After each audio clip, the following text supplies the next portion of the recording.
सोरेन परिवार की बड़ी बहू सीता सोरेन से किसने ठगी कर ली? किसने सीता सोरेन को लाखों का चूना लगा दिया? किसने जामा की पूर्व विधायक सीता सोरेन को ठगने की हिमाकत की? वह कौन है जिसने सीता सोरेन जैसी शख्सियत को ठग लिया है? क्या वाकई सीता सोरेन के साथ ठगी हुई है? सीता सोरेन ने किस व्यक्ति के खिलाफ केस दर्ज कराया है? क्या वह व्यक्ति सीता सोरेन का करीबी है? इन तमाम सवालों का जवाब हम आज के इस वीडियो में जानेंगे। मीडिया रिपोर्ट्स के मुताबिक सीता सोरेन ने अपने पीए रह चुके देवाशीष पर चेकबुक में फर्जी हस्ताक्षर कर लाखों रुपए निकासी करने का आरोप लगाया है। इस संबंध में सीता सोरेन ने दुमका नगर थाने में एफआईआर भी दर्ज कराई है।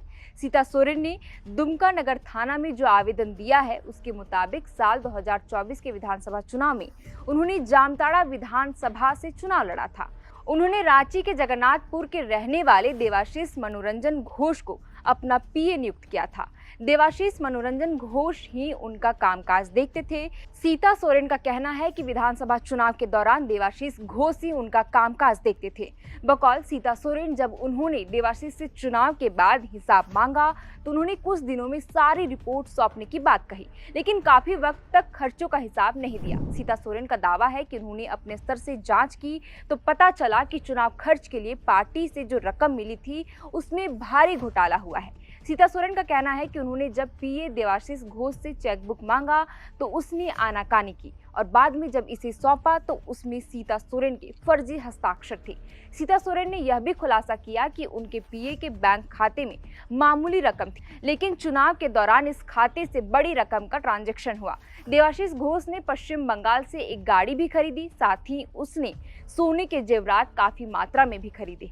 सीता सोरेन ने आवेदन में यह भी बताया कि उन्होंने जब मामले की अपने स्तर से जांच की तो पाया कि चुनाव में पार्टी द्वारा जो रकम दिया गया था उसमें लाखों रुपए का घोटाला किया गया है।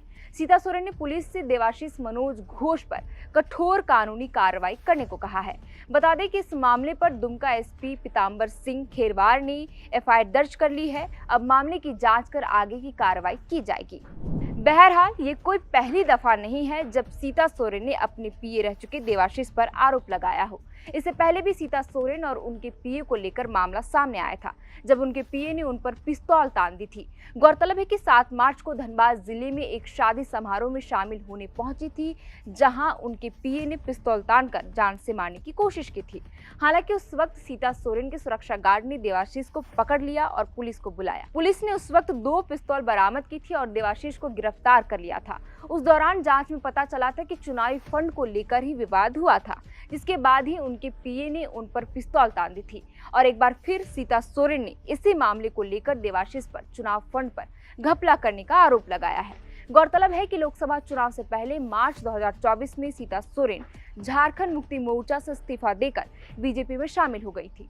बीजेपी ने उनको दुमका लोकसभा सीट से उम्मीदवार बनाया था, जहां वो झामुमो के नलिन सोरेन से चुनाव हार गई। बीजेपी ने विधानसभा चुनाव में सीता सोरेन को उनकी परंपरागत जामा विधानसभा सीट के बजाय जामताड़ा से उम्मीदवार बनाया, जहां उनको कांग्रेस के डॉक्टर इरफान अंसारी के हाथों हार का सामना करना पड़ा।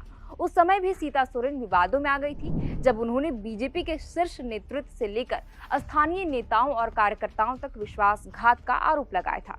अब सीता सोरेन ने दुमका नगर थाने में अपने पीए देवाशीष घोष के ऊपर धोखाधड़ी और घोटाले का आरोप लगाया है। देखना दिलचस्प होगा कि पुलिस की जांच में यह आरोप कितना सही साबित होता है और क्या नए खुलासे होते हैं। फिलहाल के लिए इस वीडियो में इतना ही। आप देख रहे थे द फोर्थ पिलर। हमारा नाम है श्रेया। बहुत बहुत शुक्रिया।